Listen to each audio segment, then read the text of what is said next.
Hi, my name is Jesse Kuroiwa. I'm an artist living and working near Boulder, Colorado, and I'm a photographer, and I mostly deal with landscapes and history and the tie between sort of memory and place. So this body of work, I chose to focus on the historical theme of Japanese American internment in the camps during the World War II, the 1940s. Let's see. Internment was processed in the 40s, where there was a lot of sort of wartime hysteria and paranoia when Japan attacked Pearl Harbor, that there would be some sort of spies or homegrown terrorists, or that would somehow be difficult to tell the difference between Japanese Americans, people who were loyal to America, and from the Japanese who would attack us. So they were imprisoned, they were put in camps. Between 110 and 120,000 Japanese were put in camps. They had barbed wire surrounding the camps, machine gun towers overlooking them with live machine guns, lots of army, police, and that sort of thing. They were armed prison camps, basically, in which Japanese were living. So as a Japanese American myself, I was obviously personally interested in this history, but as I researched it, I thought it was very interesting how the themes that happened during internment sort of are recurring today. And one of my favorite quotes is that history doesn't repeat itself, but it does rhyme. And it's said that Mark Twain said that, but there's no actually official record of him having said it, so that's kind of a fun part about that quote as well. But in my opinion, the rhymes of this history specifically are being heard loud and clear today, and by examining it, we can look at sort of perhaps have a better understanding of our own political situation today. Another thing that interested me about the history of internment was the photography that came out of it.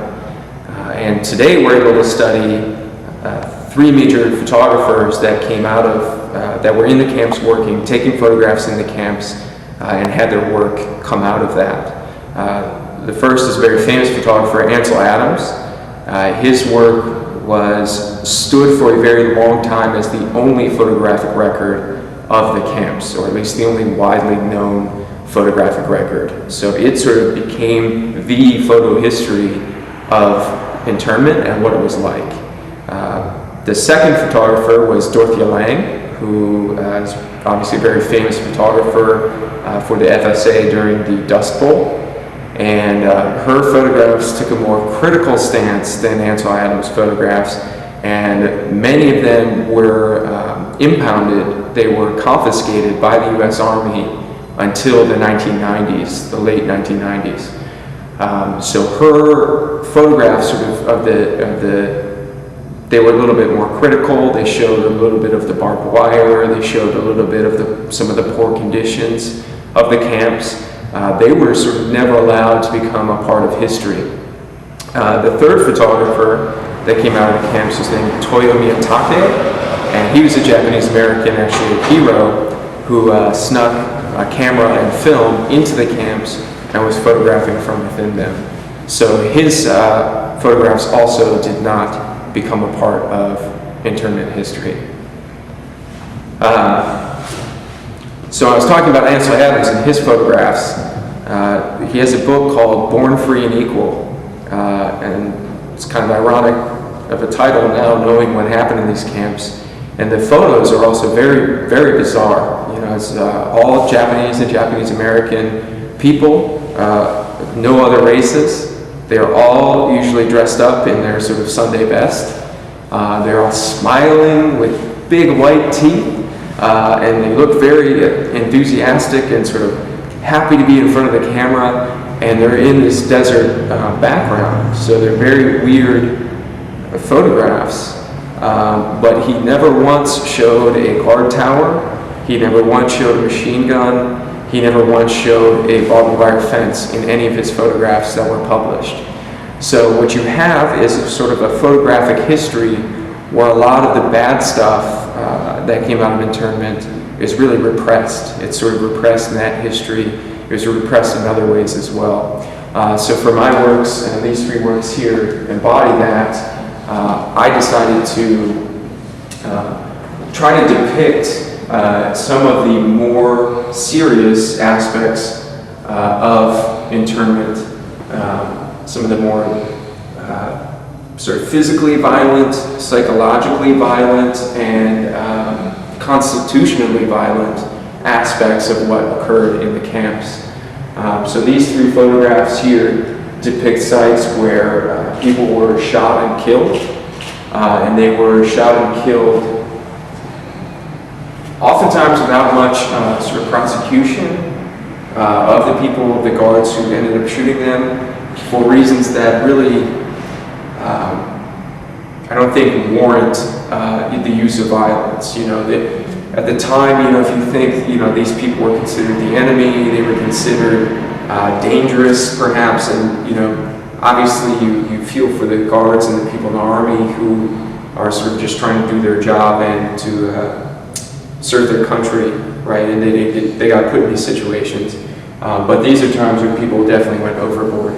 So here, this is at the Tule Lake Segregation Center, and a man was actually shot trying to re-enter the camp. He had been sent outside the camp to retrieve, I believe, some lumber, and he was actually trying to come back into the camp, into the prison, and was shot trying to re-enter the facility. So he could have, you know, tried to run away and leave, and he might have made it. He had a vehicle, but, you know, he was trying to get back in and was shot. So here is a photo of the site of the death of a man named James Mukasa.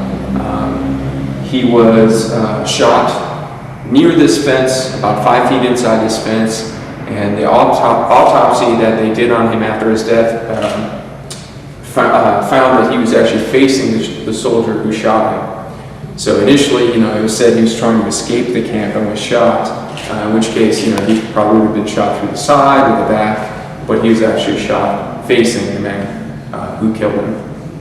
And then here, it's in Lordsburg, New Mexico. This is called KOW Road, and 2 critically ill elderly men were actually shot mysteriously between the train station, which would be behind the photograph here, and the camp, which would be down the road in my photograph.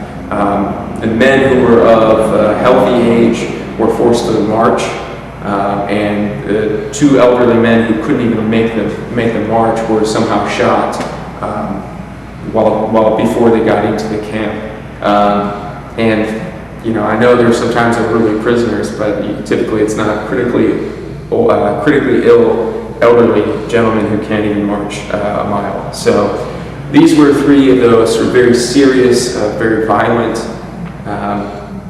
parts of internment that often get sort of buried and repressed in history, and they were definitely buried and sort of repressed in the photographic history of internment. So that's sort of where I turn my attention in my lens as a photographer. So in trying to reference the sort of Ansel Adams history of photography, you know, personally I don't think you can do large format landscape photography in the American West and not sort of at least give a nod to Adams, who is a complicated figure for me because I love his photographs. Are beautiful. He's the best printer of all time. But you know, he had this one body of work that was sort of a little troubling. So I did end up shooting all of these photographs in large format 4x5 inch film with my view camera. And I printed them so that you can see the sort of the black film outline. So that's what the sort of edges, the borders of my work are, is this sort of full frame, you know, nod to Ansel Adams and the sort of photographic truth of that. And it was definitely, I had a blast.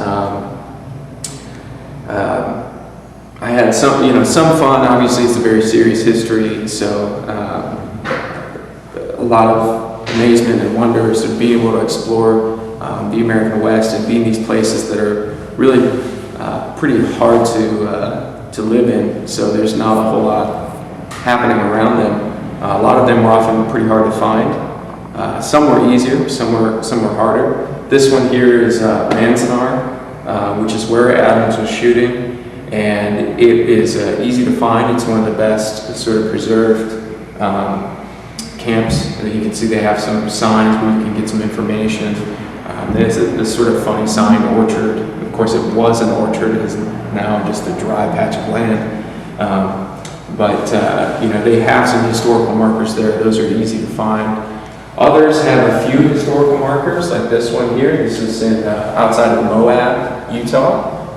And this was just, you know, it's a beautiful site.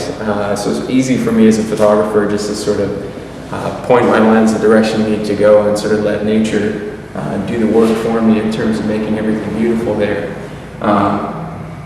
These are situations where you know, both these, the Manzanar being in the Sierra Nevadas and the Dalton Wells Center here being in Moab are, you know, beautiful, and two that I almost actually didn't go to as well.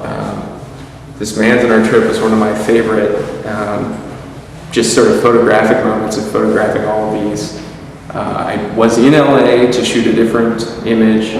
Manzanar is about 3 hours out. I got finished shooting my first image in the afternoon, and I was like, oh man, we flew all the way out to LA, we rented a car, we've got all this time. I wonder if we can make it out to Manzanar by the time it gets dark. So I hit the road, and I was, you know, flying up the highways into the mountains, and we're getting there, and the light is beautiful. You know, just over the mountains up there, and it's sort of got this nice orange, you know, purpley glow. But I'm quickly seeing it disappear before my eyes. So, you know, I rushed the spots that I wanted to get to. I set up the camera, and, you know, of course, it's a 4x5 camera, so you're supposed to take your time and, you know, really nail down the focus and sort of be careful and not just sort of run and gun as a photographer. And by the time I had set everything up, you know, that light is fading quickly, and I was just convinced that we totally missed this great photographic moment. And I didn't have another night in LA, so I wouldn't get another chance. But thankfully, the camera saw things differently than my eyes did, and you know, a lot of the pictures came out well. So that was one of my favorite photographic moments of this project. Great. My only other question for you kind of touched on it. What do you want people to take away after they see your work together? That's always an interesting question. You know, I think people are going to take away whatever they want to. You know, I would like for them to take away a sense that this is maybe all too familiar, that this has maybe happened one too many times. And, you know, certainly throughout history, we've been in different eras where there are sort of different levels of threat, different levels of security, and different levels of sort of certainty in being able to figure out, you know, who is a dangerous murderer and who is someone who is a good person. But I think throughout the whole thing, we've made a lot of mistakes, and we can learn a lot from the past about, you know, perhaps when something is paranoia or wartime hysteria, or you know, when we really are judging people by the color of their skin or their outward appearance and not the true character of the person. I think that has always been a mistake, and we've repeated it through history. You know, it's rhymed in many different ways. So I would love for people to sort of, you know, when they're forming their opinions on hot button topics now, you know, be it terrorism, immigration, you know, whatever those are, foreign relations even, to sort of take a step back and think, you know, does this remind me of anything of what the situation we're in? And also, you know, to try to make those judgments and try to make, to try to live their own lives, to try to vote, to try to push policy toward things that, you know, history is going to look upon kindly, that will be looked on as sort of rational, logical decisions and not hysterical ones. Great. That was really good. Awesome.